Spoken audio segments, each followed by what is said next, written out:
नमस्कार, आप देख रहे हैं न्यूज प्लस 21। मैं हूं आपके साथ ललिता चक्रधारी और खबर है रायपुर से। छत्तीसगढ़ में ईडी की ताबड़तोड़ कार्रवाई जारी है। शराब घोटाला, कोयला घोटाला और महादेव ऐप मामले में कई आरोपी जेल में हैं। वहीं एक बार फिर ईडी ने रायपुर में छापेमारी की है। बता दें कि राजधानी के एक प्रमुख चिकित्सा डॉक्टर दल्ला पर बीती रात से ईडी की जांच चल रही है। देवेनगर स्थित उनके जुबेस्ता अस्पताल के बाहर आज सुबह सीआरपीएफ के जवान तैनात दिखे। ऐसा बताया जा रहा है कि बीती आधी रात के पहले से यह जांच चल रही है, लेकिन एजेंसी के सूत्रों ने अभी इसकी कोई पुष्टि नहीं की है। वहां तैनात सीआरपीएफ जवानों से बात करने पर पता लगा कि यह ईडी की कार्रवाई है। यह किस सिलसिले में हो रही है यह साफ नहीं है, क्योंकि छत्तीसगढ़ में इन दिनों आधा दर्जन अलग अलग मामलों में ईडी की जांच और छापामार कार्रवाई चल रही है। अभी एजेंसी के कोई सूत्र इस पर टिप्पणी करने को उपलब्ध नहीं हुए हैं।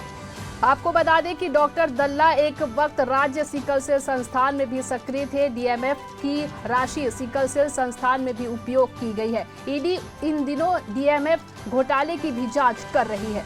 फिलहाल ऐसी ही तमाम जानकारी से लगातार अपडेट रहने के लिए बने रहिए न्यूज प्लस 21 पर। आपके हक की बात।